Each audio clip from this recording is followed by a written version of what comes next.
ఉండడానికి తిట్టుకోవడానికి పెద్ద కష్టం ఏం లేదు. కాలం అంటే అవన్నీ రజోగుణంతో తమోగుణంతో వచ్చాయి. మనకు సత్వగుణం అన్నది మనలో కావాలి అంటే ఇది ఒక్కటే మార్గం. మనకి చదువుకి సరస్వతిని పేర్కొంటారు. సరస్వతి అంటే సారము అంటే మన స్వ అంటే తన యొక్క తి అంటే ఇచ్చేది, అంటే మనం ఏంటో మనకు తెలియజెప్పేది విద్య. అందుకనే సరస్వతీదేవికి ఒక చేతిలో మనం రుద్రాక్షణాలు పెట్టాం అంటే అది విలువలు మన సంస్కృతి తెలిపేవి.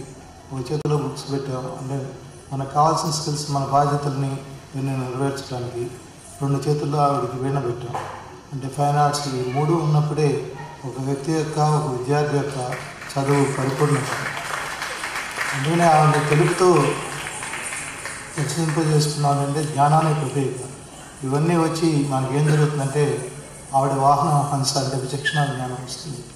ఈ విచక్షణ జ్ఞానం అలవాటు పడటానికి ఈ కళలు అన్నది మంచి మార్గం. దానికి ఈ సంస్థ చేస్తున్న కృషికి చిన్నారులకి వాళ్ళ తల్లిదండ్రులకి ఉపాధ్యాయులకి నా చేసే